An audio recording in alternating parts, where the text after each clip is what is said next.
ଜୟ ଜଗନ୍ନାଥ। ଆପଣ ମାନେ ବହୁତ ଜଣ ଓଡିଶା ସାରା କହିଥିଲେ ବ୍ରଜ ସିଂଙ୍କ ଘରକୁ ଯାଆନ୍ତୁ, ତାଙ୍କ ହୋମ ଟାୱାର ଦେଖାନ୍ତୁ, ସେ କୋଉଠି ରହୁଛନ୍ତି କଣ କରୁଛନ୍ତି। ବର୍ତ୍ତମାନ ଆସି ଆମେ ବ୍ରଜ ସିଂଙ୍କ ଘର ପାଖରେ ପହଞ୍ଚାଇଛି। ଏଇଟା କୋଉ ଏଇଟା ମା କୋଉ ଜାଗା? ତଳ ତେଲେଙ୍ଗା ବଜାର। ମୋ ପାଖରେ ଜଣେ ମା ଅଛନ୍ତି, କହିବେ ମା ତାଙ୍କ ଘର ଏଇଠୁ କେତେ ବାଟ? ଅଳ୍ପ ବାଟରେ। ସେ କେମିତିଆ ଲୋକ? ନାଇଁ ଭଲ ମିସିଂ ଲୋକ, ସଂସ୍ଥାନ ମିଶନ ମଜାମସ୍ତି କରନ୍ତି, କମେଡି କରନ୍ତି, ଟିଭିରେ ବାହାରନ୍ତି। ଆପଣ ଦେଖିଛନ୍ତି ତାହେଲେ ତାଙ୍କ କମେଡି ଭଲ ଲାଗେ ଆପଣଙ୍କୁ? ଏଇଠି ତାହେଲେ ରହୁଛନ୍ତି, ଗାଁରେ ଆସନ୍ତି ବୁଲାବୁଲି କର, ତାର ଏଡେ ବୁଲାବୁଲି କରନ୍ତି। ସେ କେତେ ଭାଇ ଭଉଣୀ? ଭଉଣୀ ଦୁଇ ଭାଇ ଗୋଟିଏ। ତାଙ୍କ ପୁଅ ଝିଅ କେତେଟା?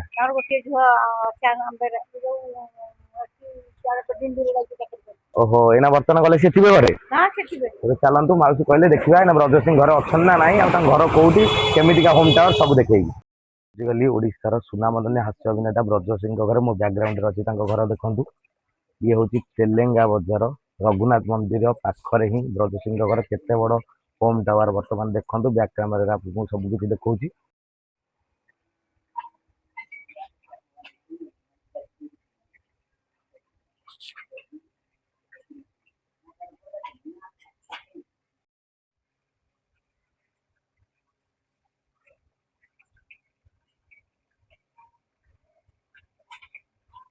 ଦେଖନ୍ତୁ ଏଇ ଘରେ ହିଁ, ଏଇ ଆଲିଶାନ ବଙ୍ଗଳା ହିଁ ଓଡିଶାର ସୁନାମଧନ୍ୟ ହାସ୍ୟ ଅଭିନେତା ବ୍ରଜ ସିଂ ରୁହନ୍ତି। ପାଖରେ ଜଣେ ଭାଇ ଆସି ପହଞ୍ଚୁଛନ୍ତି, ବ୍ରଜ ସାରଙ୍କ ସହିତ ଦେଖା କରିବା ପାଇଁ ବହୁତ କଷ୍ଟ କଲେଣି। ଦେଖାଯାଉ ସେ କେମିତିଆ ଲୋକ। ଭାଇ ମିସିଂ ଲୋକ, ମଜାଳିଆ ଲୋକ। ତ ବର୍ତ୍ତମାନ ଏଇନା ଆସିବ ବ୍ରଜ ଭାଇ। ଏ ଭାଇ ବହୁତ ହେଲ୍ପ କଲେଣି, କଲିଂ ବେଲ୍ ମାଇଲେଣି। ଦେଖିବା ସାର୍ ଆସୁଛନ୍ତି ନା ନାହିଁ, ତାପରେ ଆପଣଙ୍କୁ ସବୁ କିଛି ଡିଟେଲ୍ସ ଦେଖେଇବି।